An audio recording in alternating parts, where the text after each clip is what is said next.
तुम मुझे खून दो, मैं तुम्हें आज़ादी दूंगा। जी हाँ, आपके अपने हो सुषमा इतिहास के पन्ने पलटते हुए जा पहुंची 23 जनवरी 1897 पे। ये वो ऐतिहासिक दिन था जिस दिन सुभाष चंद्र बोस जी का जन्म हुआ। जी हाँ, वही सुभाष चंद्र बोस जी जिन्होंने 1920 में इंडियन सिविल सर्विसेज की परीक्षा पास की, चौथा स्थान प्राप्त किया, लेकिन भारत के खिलाफ नीति बनाना मंजूर नहीं किया, नौकरी छोड़ दी और देश को आज़ाद करवाने के लिए एक परवाने के रूप में देश की आज़ादी की लड़ाई में शामिल हो गए। जी हाँ, वही सुभाष चंद्र बोस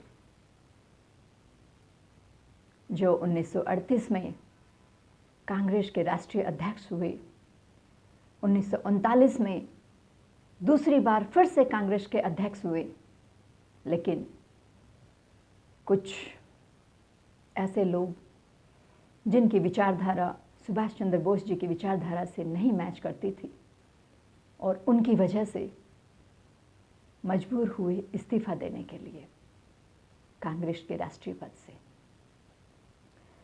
2 बार राष्ट्रीय अध्यक्ष बने, लेकिन उनके भीतर की ज्वाला उन्हें पुकार रही थी कि धरती माँ को कैसे बचाया जाए, धरती माँ को कैसे आज़ाद किया जाए। नज़रबंद हुए, आंदोलन में शामिल होकर जेलें काटी, लेकिन समाधान नहीं मिल रहा था उस आज़ादी के परवाने को। मुझे याद आता है वो लम्हे जब वो भारत को छोड़कर बाहर निकले भारत को आज़ाद करवाने के लिए।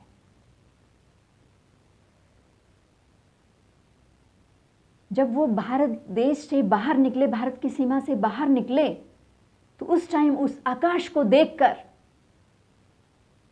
उनके भीतर से एक आवाज आई, एक दिन मेरे देशवासी भी इस तरह के खुले आसमान में सांस ले पाएंगे, मुझे वैसा कुछ करना है। और उसी के लिए निकल गया वो आज़ादी का परवाना, देश के बाहर जाकर देश को आज़ाद करवाने के लिए नीति बनाने लगा और आज़ाद हिंद फौज की स्थापना कर डाली। आज़ाद हिंद फौज की कमान संभाली द्वितीय विश्व युद्ध के अंदर और अंग्रेजों को ये एहसास करवा दिया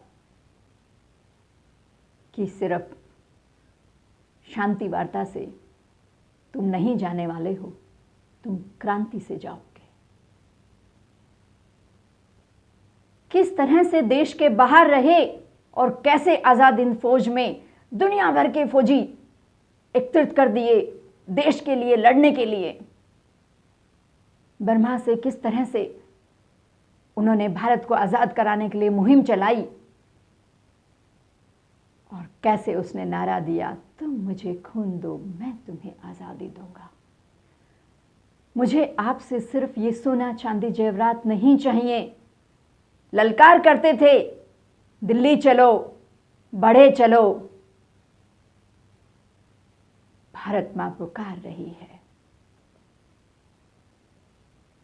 वो आज़ादी का परवाना, वो क्रांतिकारी, वो इंडियन सिविल सर्विसेज को पास किया हुआ एक एडमिनिस्ट्रेटर, क्या गजब तरीके से उन्होंने अपनी फौज की कमान संभाली और कितने देशों में ये फीलिंग दे दी, यस भारत आज़ाद होना ही चाहिए। कितने देशों का समर्थन ले लिया उन्होंने देश के बाहर रहते हुए। उस आज़ादी के दीवाने को शत शत नमन है। 18 अगस्त 1945। कहा जाता है विमान क्रैश हुआ, लेकिन दिल नहीं मानता आज भी कि वो घटना सच थी। ऐसे वीर सपूतों की ये भारत की धरती, कोटि शत नमन है इसको। फिर मुलाकात करती हूँ अगली एक और शख्सियत के साथ। जय हिंद।